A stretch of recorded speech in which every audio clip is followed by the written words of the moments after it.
We are not intentional enough with our client meetings often. It's not something that we put a lot of uh, thought behind. It's not something that we are very intentional with. It's not something that we often design uh, in the way that we could. And the fact is that a client meeting, that is where the client decides whether they feel understood, whether they trust us, whether the conversation made sense to them, and whether they are ready to take that next step. And obviously, this is a challenge because many of us are technically very, very strong. We understand the planning process, we understand the products, the tax, the compliance, investments, all that stuff. But the client does not always experience the value that we offer through that technical work, because we all know that the value is the difference that something makes, right? It's over and above what is expected, and the technical competency things is expected. They experience our value through the conversations that we have. It's in the way that we open the meeting. It's the questions that we ask. It's how well we listen. Also, how we explain things, how we make them feel safe, and whether they leave with more clarity than what they arrived with. So today I want to talk about 6 client meeting skills that turn advice into action. It's not massive changes. It's not complicated scripts and all sorts of things. Just small, practical skills you can practice in every client meeting because this is where you move from knowing to doing. Welcome to Propulsion, the weekly show for financial planners and advisors who want to build better, more successful businesses. I'm your host, Francois du Toit, and every week we dive into the practical strategies that matter, from growing your client base and improving your services to developing yourself and your team. Whether you're running your own practice or you're part of a larger firm, you are guaranteed to find actionable insights to help your business thrive. So with that, welcome, and let's get into today's episode.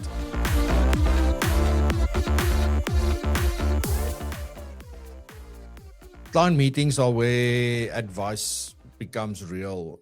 It's when a client decides whether they feel understood, whether they trust us, whether the process makes sense, and whether they are ready to take that next step.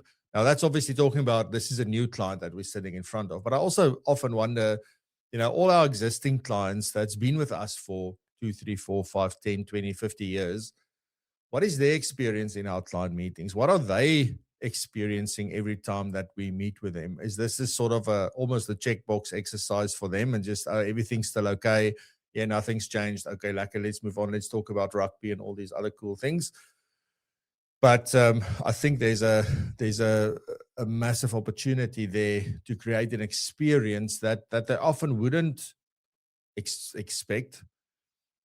But that is the nice thing, right?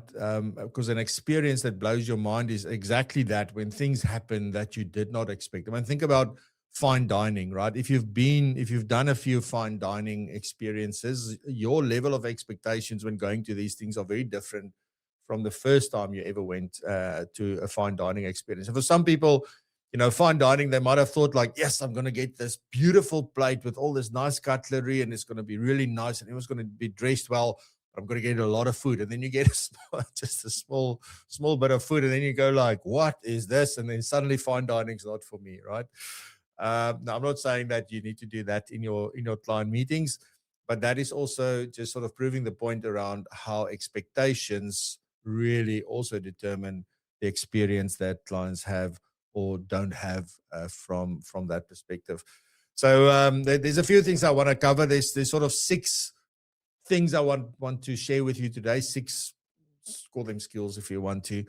But I am going to talk them through with you. So let me just list them to you just briefly, just to give you an idea of what I'm going to talk about. The first one is I'm going to talk about a client meeting. It's not only an information gathering session. It's not the second is not only a place to explain products, plans, fees, or next steps. It's also it is where trust is built. So we're going to talk a little bit about that and how we do that, where clarity is created and action becomes possible. I'll talk about the client does not always judge your value by the planning work behind the scenes, and this is often where we have really built our proposition around is around the planning or around our product knowledge or around those kinds of things. So we're going to get into that, and then they experience your value through conversation, which is really important. And this is something that makes some people very uncomfortable, right? There are some people who can talk the world away with what they do, and they can just talk nonstop. And then there's people like me who, like, one, get tired of talking, and then secondly, you sometimes are unsure. Am I saying the right thing? Am I not saying the right thing? And we overthink these things as well. So it's not as easy as it always seems, or doesn't come as natural to some people as it does to others. But it is something that we can learn. So we're going to look at 6 meeting skills that you can use, and you don't have to use all 6 of them. You can use one at a time. But I think to get us started, the starting point is always to be able to convey and explain the value that we bring. So we've got to reframe our value beyond product, right? We know this. We've all been around now for a long time. We've been saying this, and yet still a vast amount of advisors are still giving them out as product specialists. And I also see this a lot with new people to the profession or into the advice industry. What they do is, like, because that's the one thing they know. So we will always gravitate towards, in my opinion, to what we know and what we know well. So that gives us confidence. It gives us something to talk about. I mean, if I know nothing about tax, but I know everything about life cover, I'm going to talk about life cover. I'm definitely not going to talk about tax because there's risk. It makes me uncomfortable. I might look stupid, etc., etc. So it's very natural that if that's the thing that we know very well, that's the thing that we will be focusing on and talking about a lot. But that's not our value, right? That information is today freely available anywhere on the internet and through AI and all of these wonderful tools. So me being now one, not the person who could give the information, but one of a number of resources means, like, and if people don't even have to talk to me to get the information, then that value has diminished quite considerably. Clients, when they come and see you for the first time, and often when they want to make an appointment, they often focus on a transaction. So they either want to talk about retirement products or an investment issue or risk cover or tax or an estate plan or things like that. And that's not, I mean, that's also what they know. So that's what they sort of focus on. And also, if we've been talking about that quite a bit, I mean, that's also where we tend to put their focus. And the industry has probably trained clients to think that way as well, because all the advertisements is really about, products and products and products. But if we stay there in the meeting, then the advice is going to feel replaceable, because now it's a commodity. I can go and get a transaction there. I can do a transaction here. I can go do a transaction there. And it's just a transaction, right? So it's almost like drawing money from an ATM. I can go to any bank today, thanks to Saswitch, and I can just go and draw money. It doesn't have to go to my bank's ATM. And that's sort of, I think, what I would relate that to. We've got to move the conversation from product to purpose. And this is really important. We shouldn't be explaining what we do. And this is, again, something I see on, and I've mentioned this so many times. If you were to go back on all the episodes, so there's probably a number of them where I've said, you look at the websites, even like any, your digital business cards, those kinds of things. What does it say you do?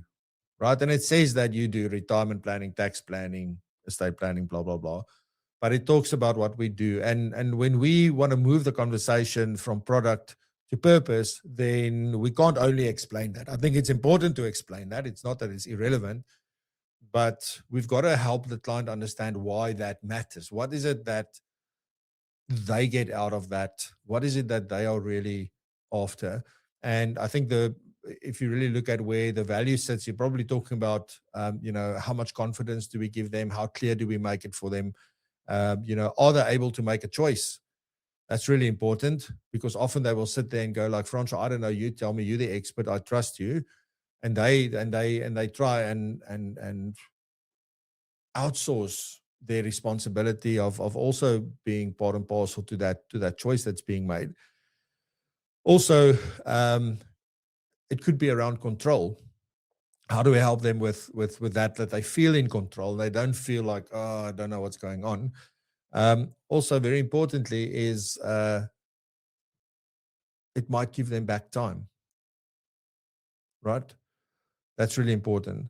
Also, family dynamics, family relationships, getting the whole family on board, for the family to understand what's happening and to facilitate conversation sometimes where necessary. Now, there is a very fine line between us trying to be psychologists and us just saying, okay, well, let's just sort of have this. And Errol Mayer, I mean, I think as far as I know, he's the first person who has actually done a proper mediation program in our profession, and that is qualified to do mediations. Like, so it's not an easy thing to do. I don't think it's something that we should necessarily get into, but if you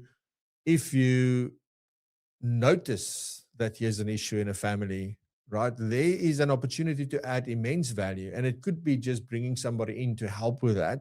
It's not necessarily that we have to fix everything and be able to do everything, but we definitely must be able to spot everything and to be able to say, here's an opportunity for us to help. Should we? Like, that's another big one. Should we help them or should we not?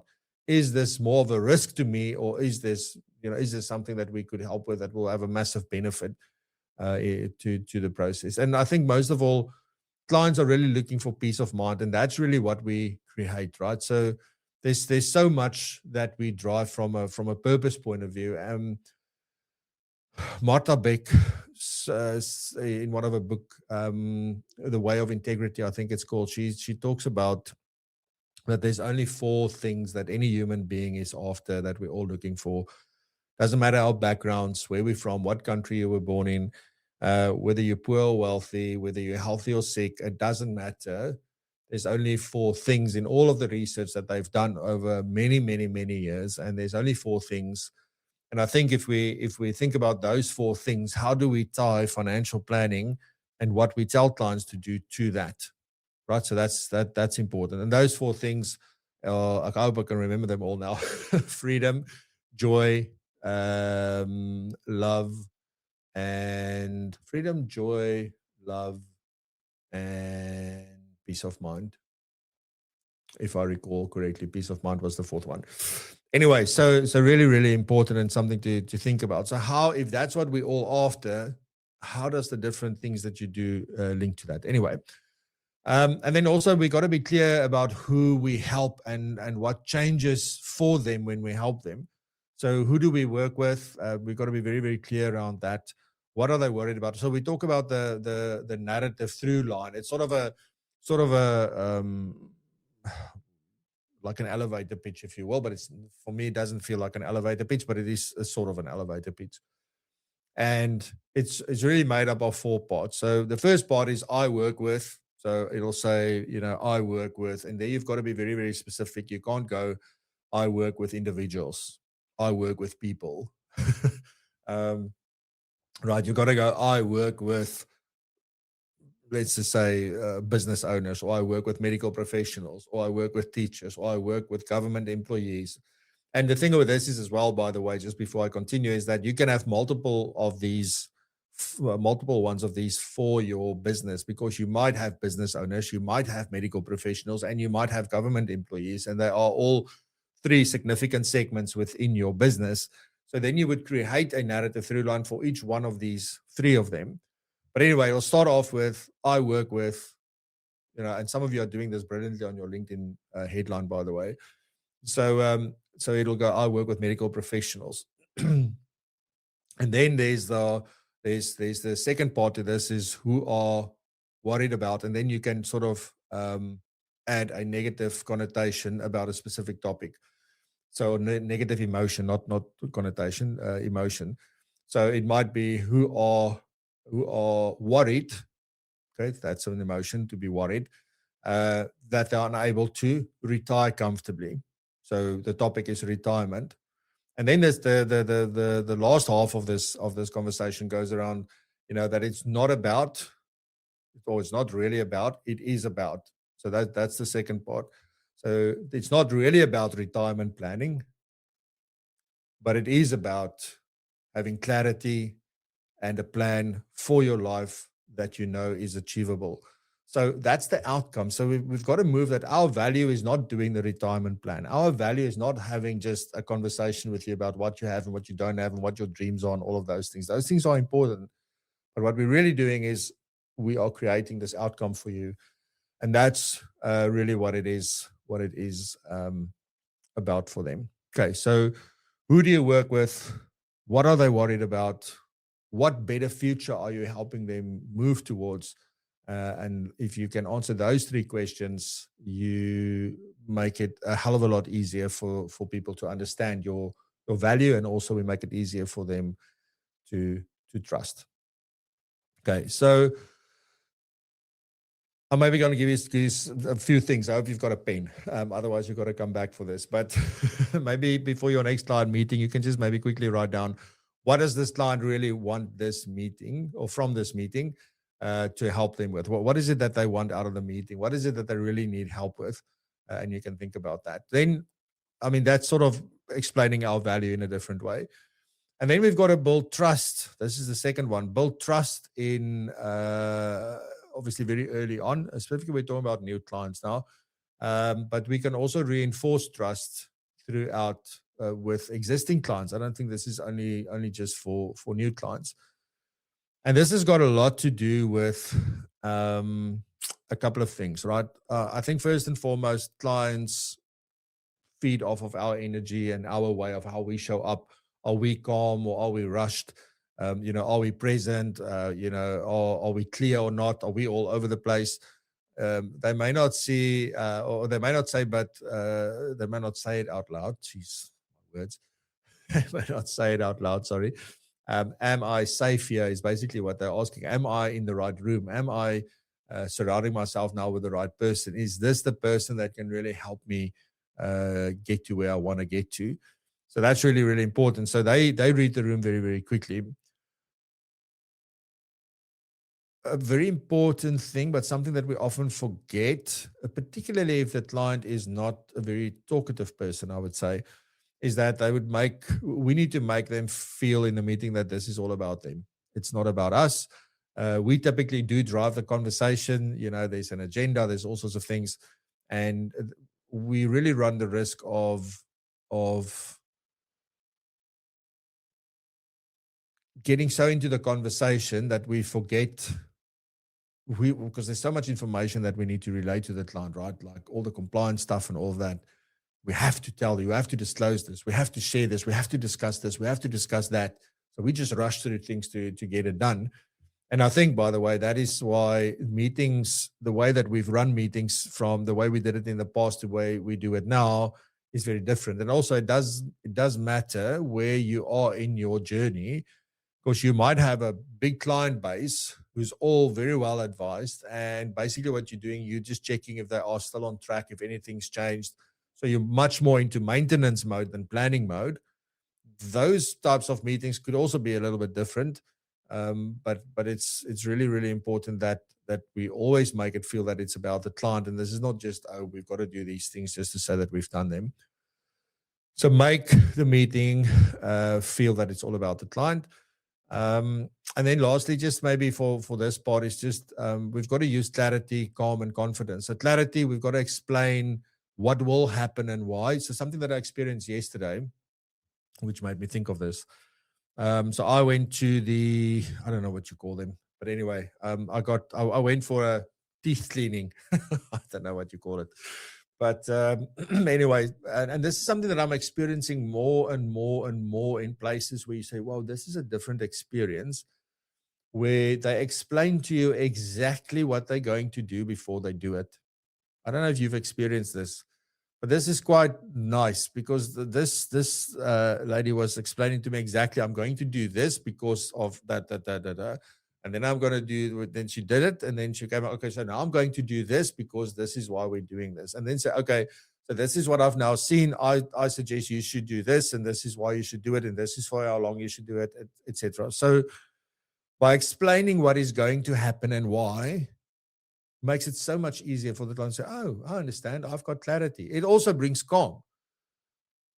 So if she wasn't rushed. She wasn't trying to, although there was a 45-minute thing that was booked. And she wasn't rushed. She did her thing. She was calm in the way that she explained everything. So I think that's the same thing that we can do for our meetings, is to slow them down often. We try and do too much in one meeting. So we might need more meetings, but that's not always conducive based on the environment where you find yourself. So it's not always possible. And with environment, that I mean now a number of things. It's not only what company you work for, it's also almost your circumstances and what needs to get done and how many clients you need to service and how much time you've got. And just there's a lot that goes into that. And then the last thing just is then confidence. And confidence is that you guide the conversation, but you don't dominate it. And there's a very fine line between that, because there's always a part where we give information to a client and explain things to clients. But there's also a large part where we need to stop, give the client time to think, ask for what they understand and to explain it back to us, and to give them just some room to breathe, so that they can also ask their questions and so forth. Okay. So really, really important. One of the things where I think we lose a lot of opportunity to really build trust, but also to create a whole different level of an experience.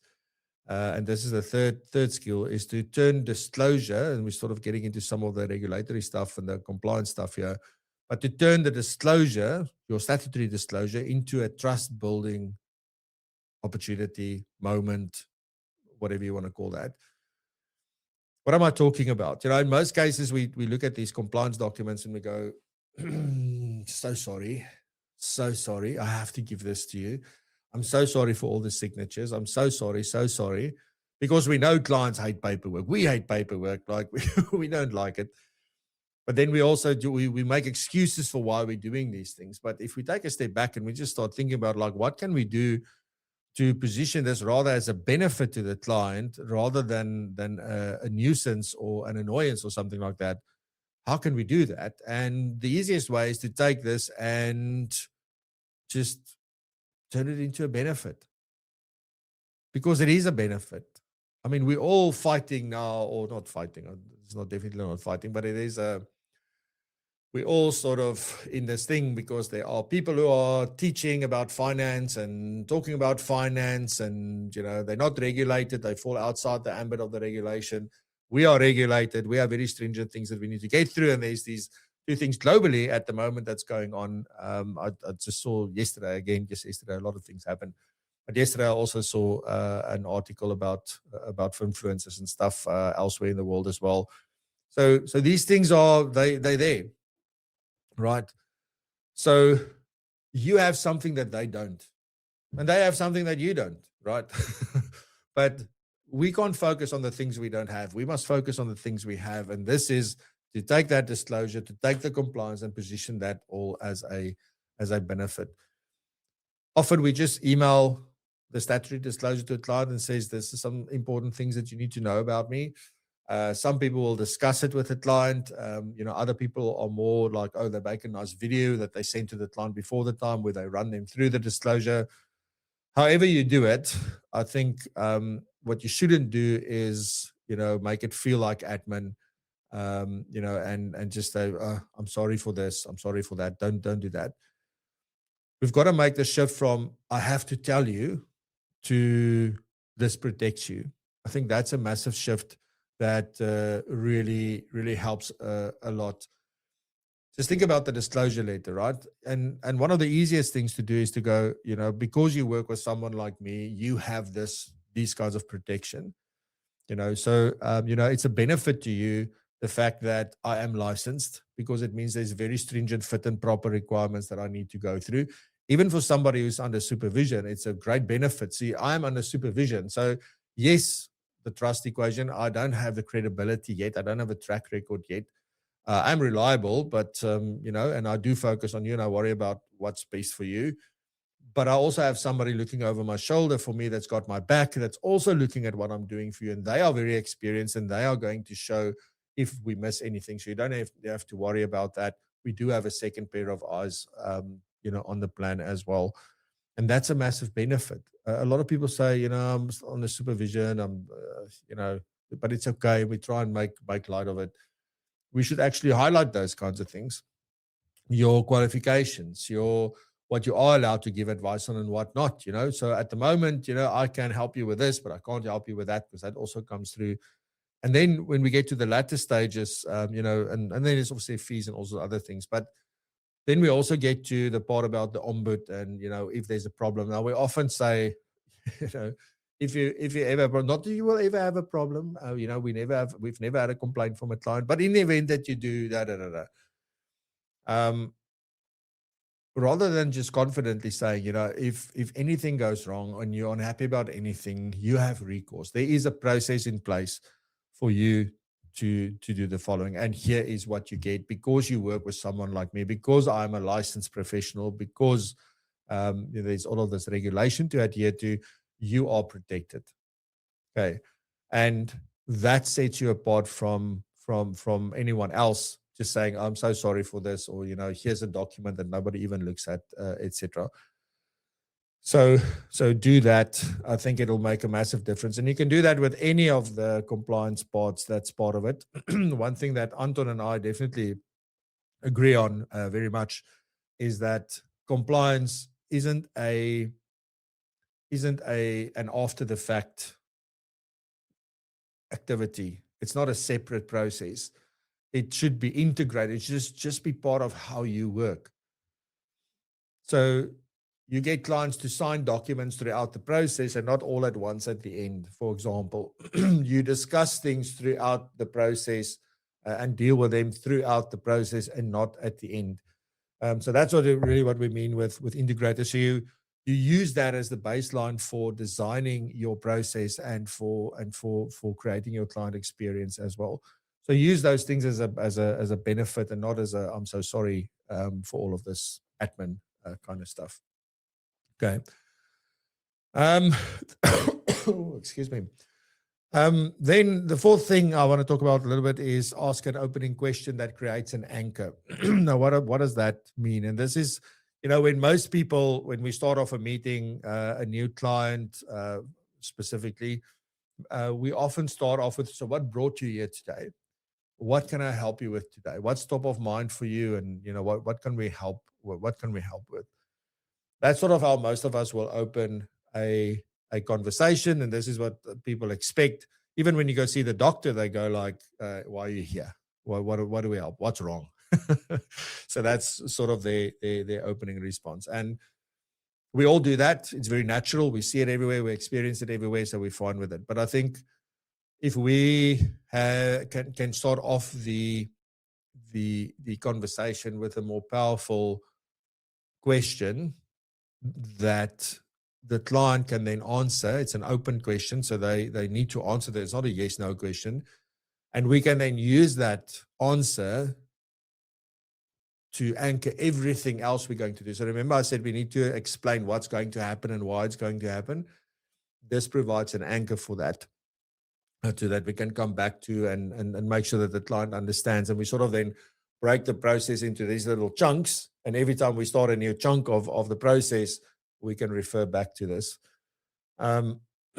So, yeah, as I said, we usually go like, why are you here today? And then the client's going to go, I'm resigning. I've got to do something with my pension, or I have this tax problem, or, I don't know, I'm paying too much for my insurance or things like that. And, but those kinds of things, again, as I said, is transactional. So it's not going to lead to deeper conversations. So what we can do rather is to start off the conversation with asking the client, how would you like to feel by the end of today's meeting? Now, there's more that you can do to that. You can work that however you want. You could also say, I know your time is valuable and I would love for you to get the most out of today's meeting. So tell me, how would you like to feel by the end of today's meeting? Now, how do I like to feel? What are you on about? Like, where does that come from? So first and foremost, this is different. This is not the same. But remember what I said earlier as well, is that our value is not in the transactions that we do. Our value is not in the technical work that we do. It is the outcomes that we create. It's the purpose that we help them with. And what is the purpose of this? Why are you here? Why are you worried about your tax? No, because it stresses me out. So how do you rather want to feel? I don't want to feel stressed out anymore. I want to feel, I've got peace of mind, or I want to feel free, or whatever that may be. So that's something that's really, really important. So if we ask how they want to feel, we move now way beyond the transaction or the product and the reason of why they said that they are there, or would have said in the first place. How do we use that as an anchor? As I said earlier, we're going to refer to this, back to this throughout the meeting. And every time we ask for information, we're going to link back. So remember, you said that you would like to feel no more stress. You want to feel free. You want peace of mind. That this is. So for me to help you achieve that, I need this information that we're going to talk about now. Or I need to ask you a few questions. Maybe those questions might be uncomfortable. If you don't feel comfortable answering any of those questions, you can just tell us, etc. So you can position things then around that. But every time it comes back to, so remember, you want it to feel like this. And I'd say like word for word, you got to do it like that. But it becomes the anchor. What we're trying to achieve through this meeting is for you to feel safe, for you to feel that you are free, that you have peace of mind. Okay, and therefore we need this. So you can go through that information and sort of keep referring back to that. So let me give you an example. Let's just say the client says, well, I want to feel more certain about retirement. You can later say, well, you mentioned earlier that certainty is important. Looking at your income and spending helps us understand how close we are to that certainty. Because remember, there's some things that clients are going to feel very uncomfortable with. And looking at their bank statement and their budgets and things are one of those where they can easily think and feel that they are being judged or that they are going to be judged. So those things really help with that. Right. But anyway, so that sets the scene.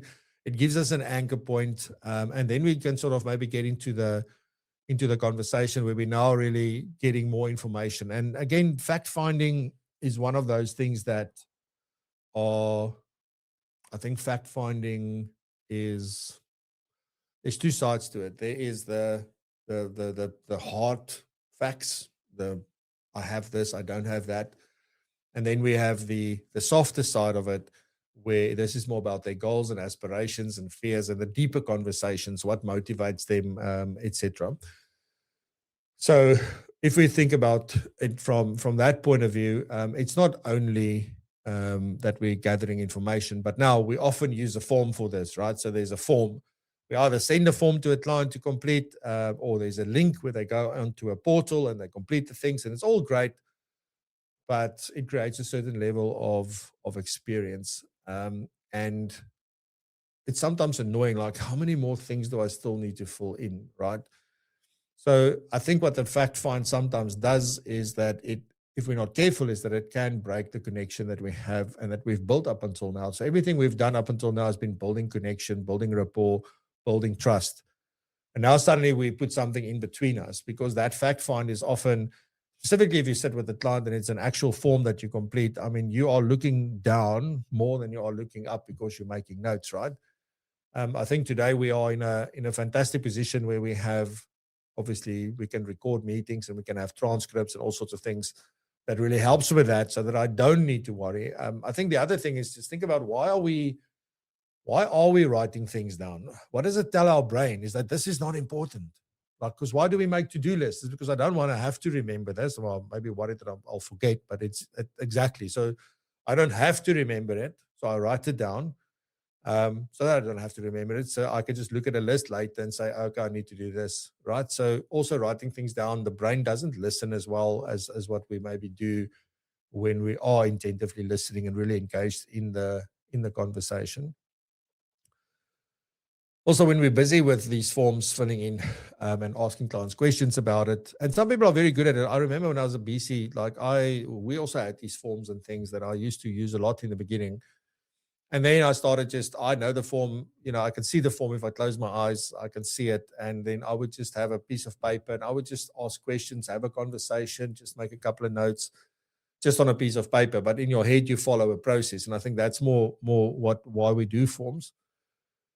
But it's got to be, there's such a fine line between that becoming a barrier between us and the person, because there's a when we're in a conversation and we engaged, there's a level of energy. But when we start now doing other things, so our attention goes from there to here, the energy is going to do this, so it's going to go up and down and it's going to drop. So I don't want the client feeling that they're being processed, and then we are like, this is a census. That's not what we want. And I think the stuff that doesn't really matter, it's fine, like date of birth, names, who's your employer, what policies do you have, those kinds of things, it's fine. But when we are talking about goals and aspirations and fears and dreams and hopes and all that kind of stuff, what's important to them, their values, family dynamics, all that kind of stuff, we definitely don't want to be writing down. We just want to be listening and sort of, be locked into that. The one thing that a lot of people do is with like, please send me all your information because I can be much better prepared and you can get much more out of the meeting. It's not really them that gets more out of the meeting. I think it's us that gets more out of the meeting. So we're not making it necessarily about them. And this is an important thing to just remember, because if you get like, if I look at a financial statement, for example, those are the numbers and I can interpret those numbers. But the thing that's missing is the meaning, the context, the things that, why is that there? Why is it the way it is? Where did it come from? What is the backstory? And even the notes in the financial statement is not enough to give you all of that. So it's the same thing with our clients, is that we've got to listen for meaning and not only the information. So by letting them fill in a form about the income and expenses and assets and liabilities does not help at all. Those are just numbers on a page, right? We still need a proper conversation to understand these things really, really well. We've got to understand their goals. What is it that they really want? And sometimes they don't know. And then we've got to help them determine that. What worries them? What are their fears? We need to look at their behavior. How do they make decisions? Do they stick to those decisions? Some people are very quick. They don't want lots of information. Other people want all the detail in the world and they still can't make a decision, and anything in between. And then also we need context, as I said, because what's happening in their life right now. So those are the elements, I think, that really makes advice great from that point of view, and that makes the relationship really powerful and creates that experience that we were talking about. The last one is to also, specifically when we talk about income and expenses, is to reframe the numbers around the client's goals. Often we will look at a budget and we'll go, okay, income and expenses, and then we'll have variable expenses and fixed expenses, and you'll have discretionary spend, and you'll have compulsory spend. And we sort of try and break it up that way for a client and show them the categories of things that they are spending money on, and so on and so forth. But that's like an analysis, and they feel, yeah, I'm bad for this and bad for that. And I hope he doesn't see that transaction in my bank statement. Anyway, so what we can do is to say, well, we don't do that. And we let the client look at the expenses, and all we say is, right, there's one of three outcomes here. There is this expense is taking me closer to my goal. So whatever goal we're talking about at that point in time. This expense is neutral, doesn't take me closer or away from that. And then this expense is taking me away from the goal. It's a very subtle, nice way to make sure that clients don't feel judged and that they come to insights themselves. It's like, this expense, is this taking you towards a better retirement or away from a better retirement in your view and opinion? And then you don't quibble about the answer, right? Even if eating out, that's high on the list. They spend a lot of money on eating out. If that's the way that person feels in that particular moment, that it helps them with whatever, it's not to now go into a debate and say, well, you're right or you're wrong or anything like that. It's just like, just leave it there, because it doesn't matter what they answer. It's what happens internally when they look at this stuff and what they go think about later on when they leave this. And nobody's doing this, right? So we want to make sure that they can leave with a nice experience, but with great insight that might just drive a different kind of behavior. So this is a challenge, right? So go and take their budget, or if you analyze bank statements, however you do it, some people do it differently, but just ask them, can you tell me which of these expenses do you feel is taking you closer to your retirement? Well, not, doesn't matter, whatever the goal is. Taking you closer, is it taking you away from it, or is it neutral? And that's all that they need to mark. That's it. Okay. And that might bring some new insights. Right. So there's sort of 6 skills that we spoke about. The first one was to reframe your value beyond the product. So we talk about the narrative through line and that. Also to build trust in the first few minutes. We spoke about that. And then we looked at how do we turn disclosure into a trust building moment. So by positioning that as a benefit, that opening question about how would you like to feel by the end of this meeting, or by the end of this meeting, how would you like to feel? To use that as an anchor that we can link back to whenever we see the client feels a little bit uncomfortable about answering a specific question. We can then use that to explain why we are asking this question and what we will do with the information later on. And also to make the fact find more like a conversation instead of a census and here's a form to complete. And then also, how can we reframe numbers around the client goals? And this could be anything. It doesn't have to be only income and expenses, by the way. You could also probably say, well, this asset and that liability, is it taking you further or closer? So I think it's just, we've got to try these small little things and see when we're intentional and we bring this into this and we're aware of these, you don't need to go and change your whole process.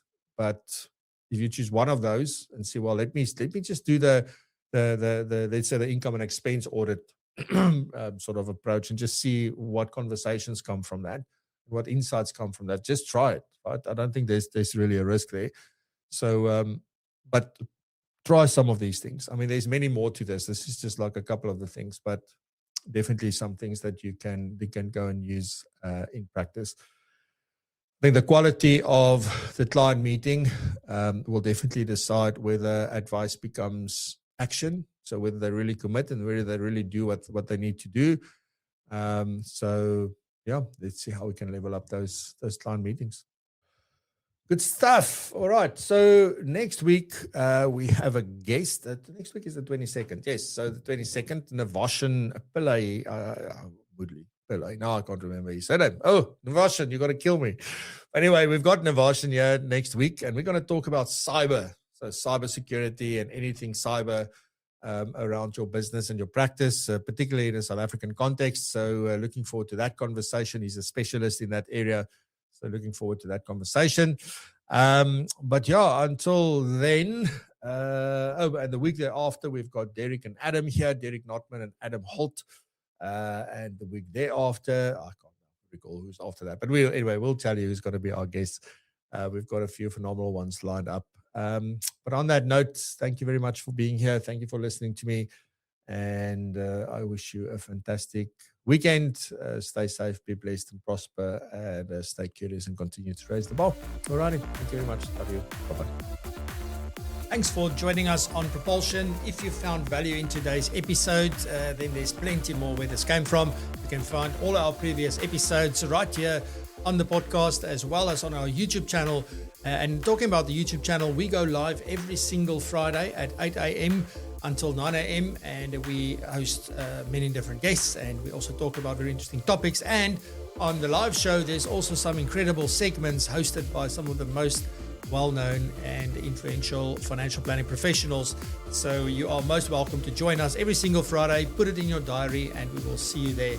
And on that note, also please do check out propulsion.co.za/community for all of the goodness, and learn more about how you can become part of our amazing community and how that would benefit you, your business and your career. So on that note, stay curious and keep raising the bar.